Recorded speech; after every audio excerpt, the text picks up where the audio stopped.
নমস্কার, আমি গৌতম বন্দ্যোপাধ্যায় আর আপনারা দেখছেন গৌতম ব্যানার্জি অফিসিয়াল। যারা আমার চ্যানেল দেখছেন তাদের কাছে আরেকবার অনুরোধ করছি যে আমার চ্যানেলটা সাবস্ক্রাইব করুন। আপনারা যদি সাবস্ক্রাইব করেন তবে আমাদের মতন যারা এই সমস্ত ইউটিউবে বিভিন্ন রকমের খবর এর ব্যাখ্যা পরিবেশন করার চেষ্টা করি তারা টিকে থাকে।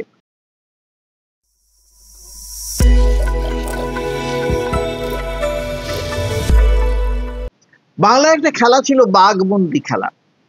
একটা বাঘ চারটে ছাগলকে মারার চেষ্টা করতো আর ছাগলরা চেষ্টা করতো বাঘটাকে ফাঁদে ফেলার।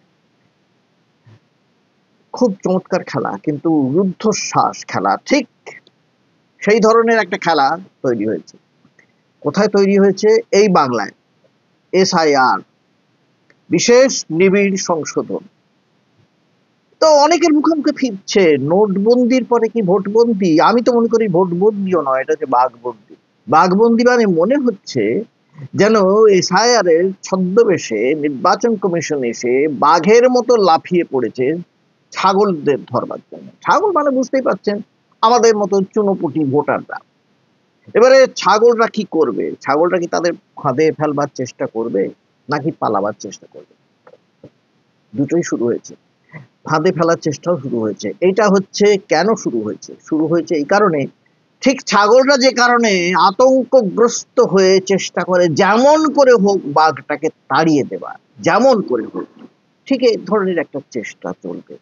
এই জন্যে বিভিন্ন জায়গায় যারা সরকারি কাজ করছেন, BLO যাচ্ছেন, বিভিন্ন রকমের প্রতিরোধের সম্মুখীন হচ্ছেন। কেন হচ্ছেন? এই প্রতিরোধের সম্মুখীন হচ্ছেন কারণ এমন একটা ব্যবস্থা তৈরি করা হয়েছে যাতে প্রত্যেকের মনে হচ্ছে তারা আর এই দেশের নাগরিক নন। তাদের জন্ম এখানে, কর্ম এখানে, বাবা মা ছিলেন, পিতামহ ছিলেন, সবাই ছিলেন।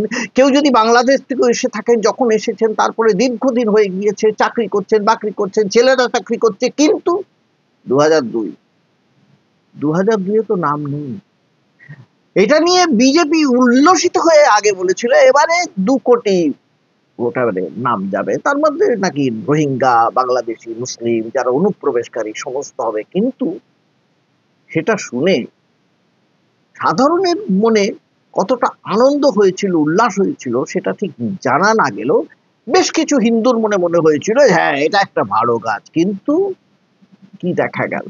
দেখা গেল মরছে ইঁদুর বেচারা। মানে ইঁদুর মানে সবাই, সেখানে মুসলমান নয়, হিন্দু নয়, খ্রিস্টান নয়, শিখ নয়, সব, বিশেষ করে হিন্দুরাও।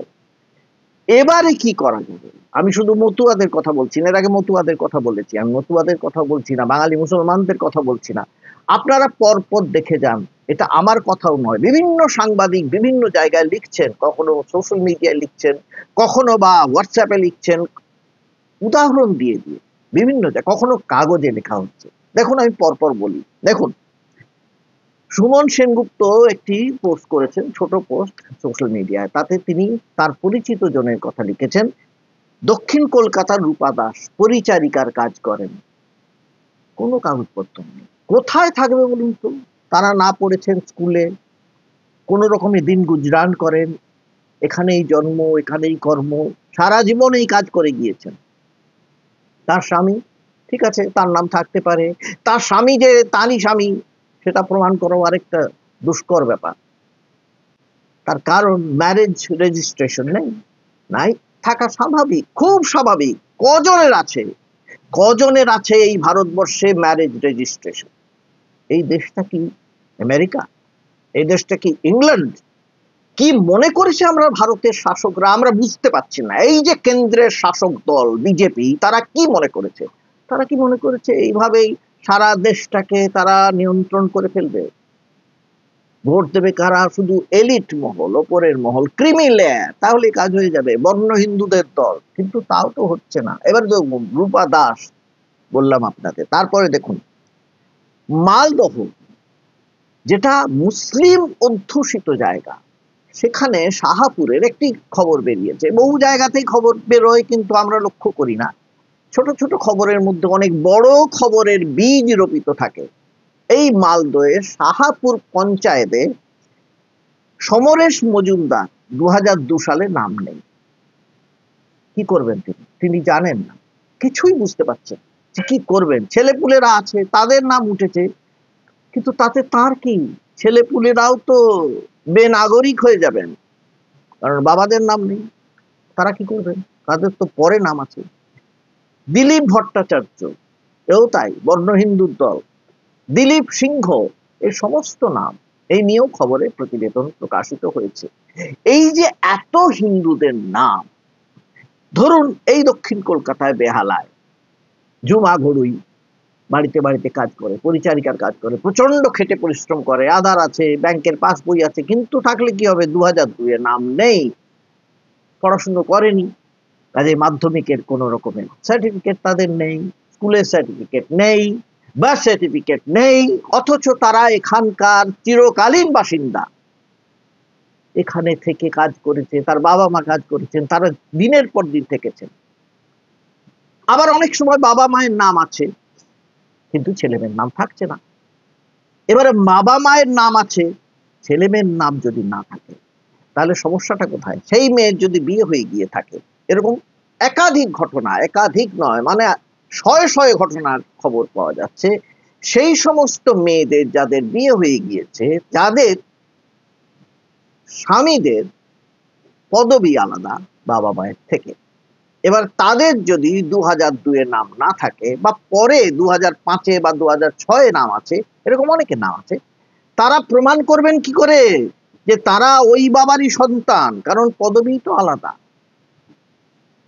কারোর বয়স 45, কারোর 60, কারোর 62, কারোর 55 হতে পারে। এবারে তারা কি করে ভোট দেবেন? তারা কি করে প্রমাণ করবেন এই দেশের নাগরিক? নিজে দেশে পরবাসী হয়ে থাকার মতো যন্ত্রণা আর কোথায় আছে? সেই যন্ত্রণাটা কে দিচ্ছে? এই যে ভোটবন্দি খেলা শুরু হয়েছে, এই ভোটবন্দি খেলা কবে শুরু হয়েছে আমরা জানি, আর কেন শুরু হয়েছে তাও আমরা জানি, প্রচুর প্রচারিত, কিন্তু মানুষের মনে কি ঢুকছে? না, মানুষের মনে ঢুকছে না। না, নিশ্চয় তাড়ানো হচ্ছে। তাদের বাংলাদেশি মুসলমান। শিয়ালদা স্টেশনে বিহারে ভোট দেবার জন্য শয়ে শয়ে মানুষ গিয়ে দাঁড়ালেন, ট্রেনে উঠবেন। প্রচার করা হলো একটি মিডিয়ায়, দেখুন বাংলাদেশিরা পালাচ্ছে, এবং সেটা লোকে বিশ্বাস করলো। কেন বিশ্বাস করলো? কারণ মানুষের মনে বিশ্বাসটা জন্মে গিয়েছে, এইটাই ঠিক। পরের দিন কিন্তু আর এই নিয়ে একটি খবরও নেই, সেখানে চুপ, সাইলেন্ট। কারণ তারাও জানে যে এটা মিথ্যে খবর, ফেক নিউজ, মিথ্যে খবর এইভাবে প্রচারিত হচ্ছে দিনের পর দিন, আর মানুষের মনে ঘেঁটে দেওয়া হচ্ছে। কিন্তু সমস্যা কোথায়? সমস্যা হচ্ছে যেখানে হচ্ছে সেখানে তো এই যে হিন্দু, বাঙালি হিন্দু, তাদেরই তো ভোট থাকছে না। তারা কি করবেন? কোথায় যাবেন? পাগলের মতো ছুটছেন তারা, একবার এদিকে একবার ওদিকে। আরেকটা কথা বলি, ব্যক্তিগত অভিজ্ঞতা থেকে বলছি, একাধিক বিএলও যারা ব্লক লেভেল অফিসার, তারা নিজেরা স্বীকার করছেন, আমাকে স্বীকার করেছেন, আমার কাছে স্বীকার করেছেন, যে তারা নিজেরা টোটালি কনফিউজড, বুঝতেই পারছেন না কি করে সামলাবেন। তারা নিজেরাই বুঝে উঠতে পারছে না, হতাশ তারা। কেন হতাশ? কারণ এমন একাধিক শর্ত দেওয়া হয়েছে, যে শর্ত সিম্পলিফিকেশনের পরিবর্তে আরো জটিল করা হয়েছে। কেন জটিল করা হয়েছে? এর পেছনে কি কোনো কারণ আছে? যেটা রাহুল গান্ধী বারবার বলছেন, যে ভোট চুরি করবার জন্য, কিংবা বাদ দেবার জন্য, ডিলিশন অফ ভোটার্স, বেছে বেছে বাদ দেওয়া। বেছে বেছে বাদ দিতে গেলে এই পশ্চিমবঙ্গে আরো বিপদ হয়েছে, সেখানে হিন্দুদের নামও বাদ চলে যাচ্ছে। তখন এবারে লক্ষণীয় যে তৃণমূলে যে দুর্নীতিগ্রস্ত নেতা মন্ত্রী অনেক আছেন, আমরা জানি, সব জানি, কিন্তু সবচেয়ে বড় কথা, এই ইস্যুটা নির্বাচনের আগে আর বড় হয়ে উঠলো না, বড় হয়ে উঠলো এসআইআর ইস্যু। নাগরিক কিনা সেটাই প্রমাণ করবার ইস্যু, এবং এই ইস্যুটা কার্যত বিজেপি তৃণমূলের হাতে তুলে দিল, অফার করলো, প্লেটে দিয়ে তুলে দিল। এবং সবচেয়ে আশ্চর্যের যে সিপিএম এতদিন ধরে চুপ করে থাকার পরে এখন আবার মুখ খুলতে শুরু করেছে, কারণ তারাও দেখছে সত্যি তো এটা তো কিচ্ছু করার থাকছে না। কাজে সমস্ত দিক বিচার করে যা দেখছি আমরা, যে এখানে এবার আমরা দেখছি যেটা, যে বঙ্গ বিজেপিকে আত্মরক্ষার্থে, মানে নিজেদের মুখ রাখার জন্য, এমন কিছু উপায় অবলম্বন করতে হবে যাতে তারা বোঝাতে পারে তারা হিন্দু ভোটারদের নাগরিকত্ব কিছুতেই যেতে দেবে না, এবং এই ব্যাপারে তারা বদ্ধপরিকর। প্রয়োজনে তারাও সিইসির বিরুদ্ধে প্রতিবাদ করবে, কিন্তু সেটা করতে পারবে কি? করতে পারা মুশকিল। কারণ সিইসির মাথায় যিনি আছেন জ্ঞানেশ কুমার, তিনি তো স্বরাষ্ট্রমন্ত্রীর অত্যন্ত কাছের লোক বলে পরিচিত, অমিত শাহের অত্যন্ত ঘনিষ্ঠ বলে পরিচিত। তিনি অনেক ভেবেচিন্তেই এটা করেছেন। এই মুহূর্তে তৃণমূল সেই জন্য যে জিনিসটা নিয়ে প্রচারে যাবে যে দেখো, মুসলমান নয়, বাঙালি হিন্দুদের নাগরিকত্ব বিপন্ন, যতই বিজেপি চাচাক, কিন্তু এই এসআইআর এর জন্য তাদের নাগরিকত্ব বিপন্ন হতে চলেছে, এক নম্বর।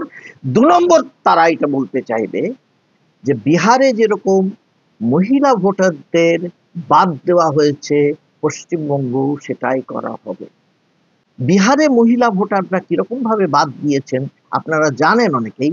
তাই হিসেবটা শুনুন, সুকুমার মিত্র সাংবাদিক তিনি লিখেছেন একটা জায়গায় যে এখন সেখানে বিহারে অনুপাত দাঁড়িয়েছে পুরুষদের তুলনায় 812, মানে পুরুষ ভোটার যেখানে 1000 সেখানে মহিলারা 812 কোথায় নেমে এসেছে?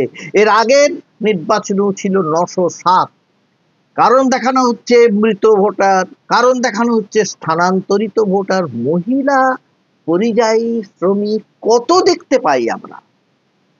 ধরে রাখুন যে মহিলা পাটনা থেকে 70 কিলোমিটার দূরে আছেন গ্রামে, তিনি জানেনই না তার নাম বাদ গেল কি তার নাম অন্তর্ভুক্ত হলো।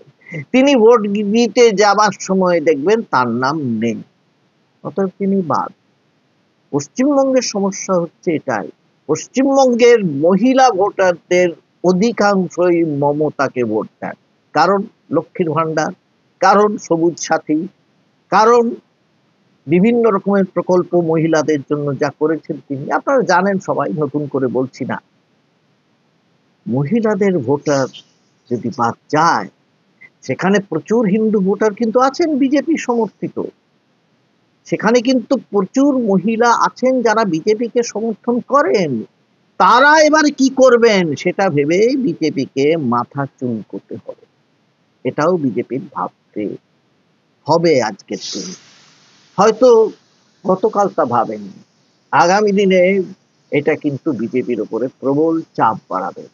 একদিকে মানুষের আতঙ্ক, মানুষ পাগলের মতো ছুটাছুটি করছে, আবার একই সঙ্গে সেই মানুষরাই যদি ক্রমেই ক্ষেপে ওঠে, তাহলে এই সিইসির কর্মকর্তাদের বা এই যে বিএলওদের আপনারা দেখতে পাবেন বিভিন্ন জায়গায় ফাঁদে ফেলার চেষ্টা হবে, ঘিরে ধরে বিভিন্নভাবে প্রতিবাদ প্রতিরোধ শুরু হবে। সেটা মোটেই ভালো জিনিস নয়, সেটা আমাদের দেশের গণতন্ত্রের পক্ষে আরো খারাপ। এটা যেন না হয় এই কামনা করেই আজকে শেষ করছি। তবে আরেকটা কামনা সবচেয়ে আগে করছি, এই আতঙ্কের দিন, এই ভয়ের দিন, এই প্রবলভাবে আতঙ্কিত হওয়ার দিন শেষ হোক। কিন্তু এটা কি রাজনীতির নেতারা বুঝবেন? এটা কি বিজেপি যে কেন্দ্রীয় নেতৃত্ব তারাও বুঝবেন? নাকি তারা শুধু ডানটা ছেড়ে দিয়ে বসে আছেন আর তাদের কিছু করার নেই? তারা জানেন যা বুঝবার বঙ্গ বিজেপি বিরোধী। আজ এই পর্যন্তই, নমস্কার, ভালো থাকবেন। আর যেটা বললাম বারবার, আমার চ্যানেলটাকে আপনারা সাবস্ক্রাইব করবেন, এইটুকু করলেই আমি খুব খুশি হব। নমস্কার।